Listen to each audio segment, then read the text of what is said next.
الحمد لله وحده والصلاة والسلام على من لا نبي بعده أما بعد قال النبي صلى الله تعالى عليه وسلم اتقوا ذلة العالم واقطعوه وانتظروا أو كما قال عليه الصلاة والسلام. برادران عزیز،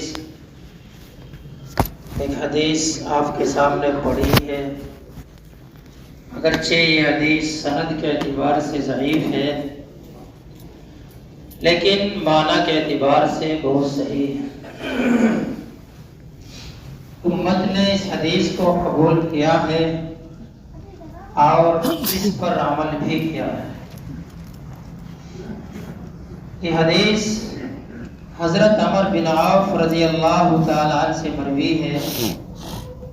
فرماتے ہیں کہ فرمایا جناب رسول اللہ صلی اللہ علیہ وسلم نے عالم کی لغزشوں سے بچو. اتقوا ذلت العالم، عالم کی لغزشوں سے بچو اور ان سے قطع تعلقی کا معاملہ نہ کرو اور ان کے لوٹ آنے کا انتظار کرو. عالم کس کو کہتے ہیں؟ عالم وہ ہے کہ جس کو اللہ رب العزت والجلال نے دین کا علم دیا ہو، قرآن کریم کا علم عطا کیا ہو، حدیث کا علم عطا کیا ہو، فقہ کا علم عطا کیا ہو، اس کو عالم کہتے ہیں. چنانچہ اگر آپ کسی عالم کو کسی گناہ کے اندر مبتلا دیکھتے ہیں تو اس کا ہرگز یہ مطلب نہیں ہے کہ آپ بھی اس کام کی اتباع کریں. اتقوا ذلت العالم، عالم کی لغزشوں سے بچو. یعنی اگر کیا مطلب؟ اگر کسی عالم کو آپ کسی گناہ میں مبتلا دیکھتے ہو تو اس کام کی اتباع اور پیروی نہ کرو.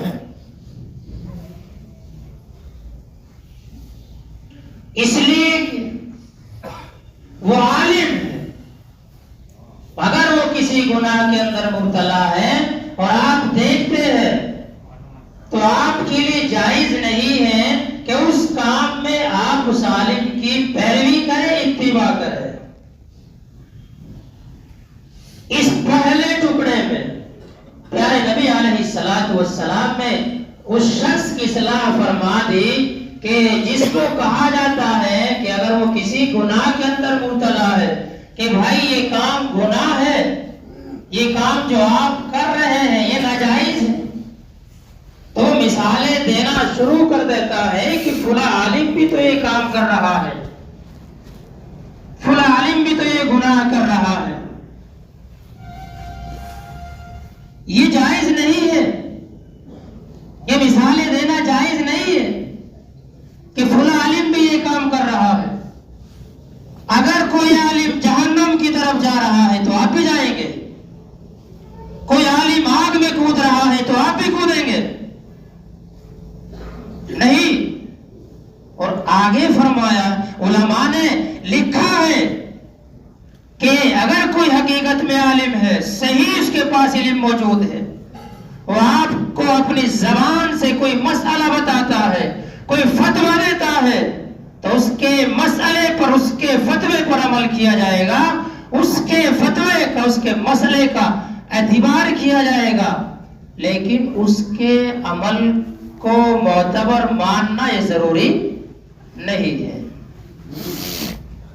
میرے بزرگوں بھائیوں، آگے حدیث میں اللہ کے نبی علیہ السلام نے فرمایا وَاقْطَعُوهُ، تم علماء سے قطع تعلقی کا معاملہ نہ کرو. جس عالم کو آپ گناہ کے اندر مبتلا دیکھ رہے ہو اس گناہ کی وجہ سے تم اس عالم سے قطع تعلقی کا معاملہ نہ کرو، بدگمان مت ہو جاؤ. کیوں؟ اس لیے کہ جس طرح آپ انسان ہو وہ بھی انسان ہے. آپ کے جسم کے اوپر جو گوشت اور پوست ہے اس کے جسم پر بھی وہی گوشت اور پوست ہے. جو اعضاء آپ کے ہیں وہی اعضاء اس کے ہیں. عالم فرشتہ نہیں ہوتا، عالم پیغمبر نہیں ہوتا، عالم انسان ہوتا ہے. خواہشات نفس اس کے ساتھ بھی ہے. تو اگر کسی عالم کو آپ کسی گناہ کے اندر مبتلا دیکھیں، اس گناہ کی وجہ سے اس سے قطع تعلقی کا معاملہ نہ کریں. وانتظروا، اس کے لوٹ آنے کا انتظار کرے. ہاں، ایک حدیث کے ضمن میں علماء نے لکھا ہے کہ اگر آپ کسی عالم کو گناہ کے اندر مبتلا دیکھتے ہیں تو آپ اس کے لیے دعا کریں کہ یا اللہ، آپ نے اس کو اپنے قرآن کا علم دیا ہے، حدیث کا علم دیا ہے، فقہ کا علم دیا ہے، علم دین اس کو سکھایا ہے.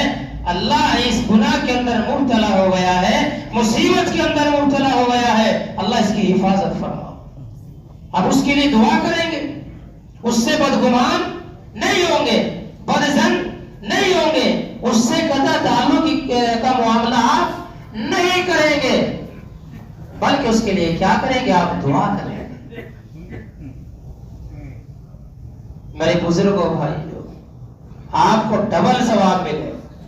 ایک تو دعا کرنے کا ثواب ملے گا اور دوسرا خیرخواہی کرنے کا ثواب ملے گا. حضرت تھانوی علیہ الرحمہ نے فرمایا ہے کہ عالم کو چاہیے کہ وہ باعمل ہو، لیکن اگر عالم بے عمل ہے تب بھی اس کی شان میں گستاخی نہیں کرنی چاہیے.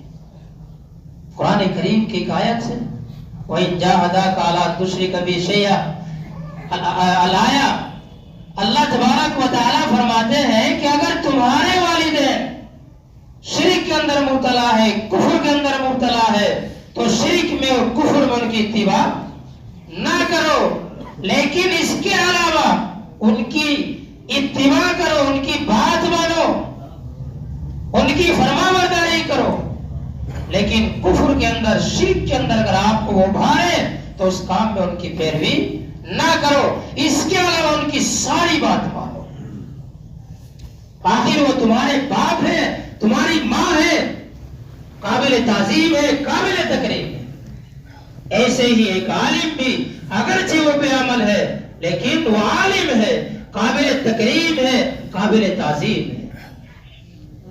آج کل تو میرے بزرگوں بھائیوں یہ فیشن بن چکا ہے، یہ فیشن بن چکا ہے، فطرت بن چکی ہے کہ عالموں کی شان میں، مولویوں کی شان میں گستاخی کی جاتی ہے، ان کو گالیاں دی جاتی ہیں.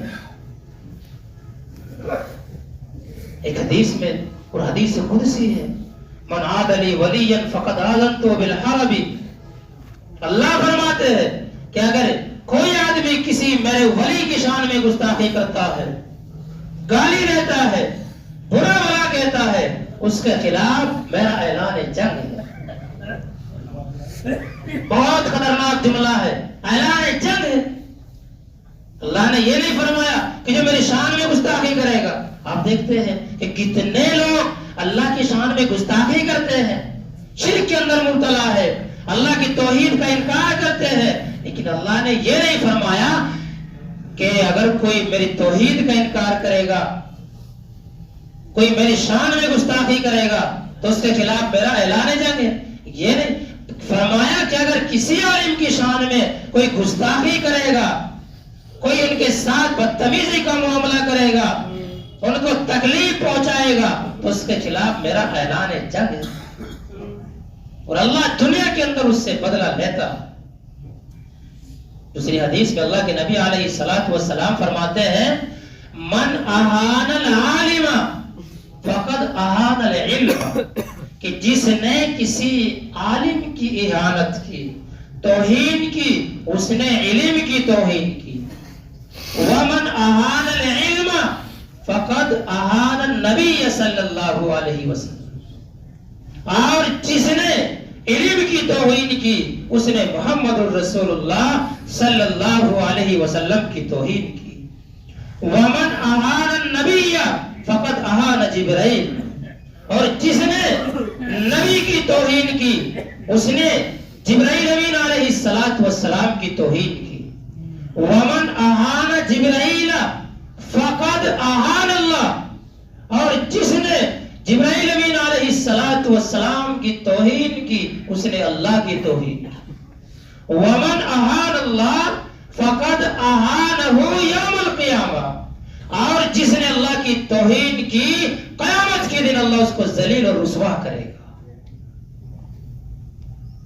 ایک عالم کی شان میں گستاخی کرنا، ایک عالم کو برا بھلا کہنا اس کے علم کی توہین ہے، اور اس عالم کی توہین نہیں بلکہ اسلام کی توہین ہے.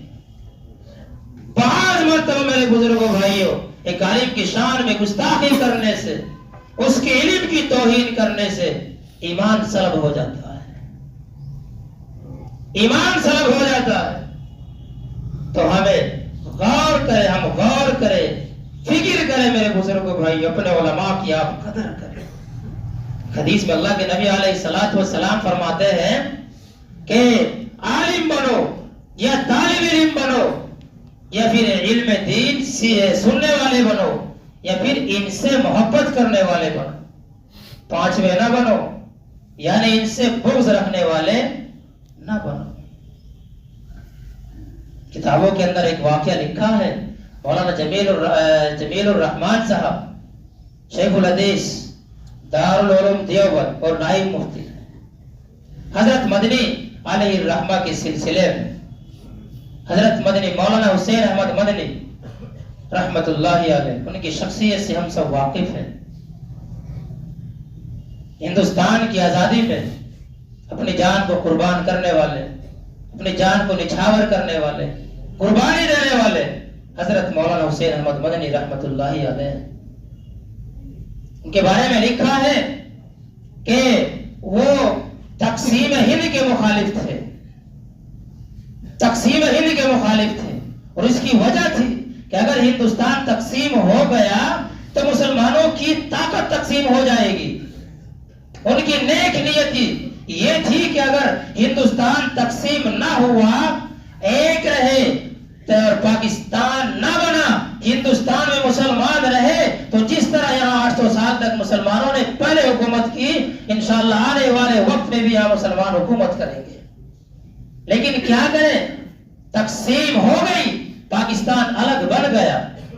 تو مولانا عبد القادر رائے پوری رحمت اللہ علیہ فرماتے ہیں کہ میں لاہور میں گیا، ایک آدمی میرے سامنے آیا اور وہ دہاڑے مار مار کر رونے لگا. حضرت نے پوچھا آپ کیوں رو رہے ہو؟ اس نے کہا کہ ایک مرتبہ جب ہندوستان تقسیم نہیں ہوا تھا، اس سے پہلے حضرت مدنی رحمت اللہ علیہ مشرقی پنجاب میں آئے اور وہاں ریلوے اسٹیشن پر اترے. جیسے ہی وہاں آپ اترے تو آپ کے اوپر لوگوں نے پتھر پھینکنے شروع کر دیے اور آپ کو گالیاں دینی شروع کر دی. ان میں سے ایک میں بھی تھا، میں نے بھی حضرت مدنی رحمت اللہ علیہ کو پتھر مارے اور گالیاں دی، اور ستم تو یہ کیا میں نے کہ میں ننگا ہو کر اپنے کپڑے نکال کر اور حضرت کی توہین کرنے کی نیت سے ان کے سامنے جا کر میں ننگا ناچنے لگا، توہین کرنے کی نیت سے. اور پھر آگے بتایا کہ میرے ساتھ کیا ہوا. میرے ساتھ یہ ہوا کہ جب تقسیم ہو گئی اور افراتفری کا ماحول بنا تو سکھوں نے مجھے پکڑا اور ستون سے باندھا، میری پٹائی بھی کری، اور ستم یہ کیا، ظلم یہ کیا کہ میری جو بیٹیاں تھی جوان اور میری بیوی تھی، سکھوں نے ان کے کپڑے اتار کر ان کو مجبور کیا کہ اپنے والد صاحب کے سامنے ننگی ناچے. تو آدمی کہتا ہے کہ میری غیرت جوش میں آئی اور میں نے سمجھا کہ یہ اس کا بدلہ ہے جو تو نے حضرت مدنی رحمت اللہ علیہ کے خلاف سازش رچی تھی. ان کو پتھر مارے تھے، ان کو گالیاں دی تھی، ان کے سامنے ان کی توہین کرنے کی نیت سے ننگا ناچا تھا. تو اس کا بدلہ ہے. میرے بزرگوں بھائیوں، اللہ تبارک و تعالی مجھے بھی اور آپ کو بھی عمل کرنے کی توفیق عطا فرمائے اور علماء کی قدر کرنے کی توفیق عطا فرمائے۔ وآخر دعوانا الحمدللہ۔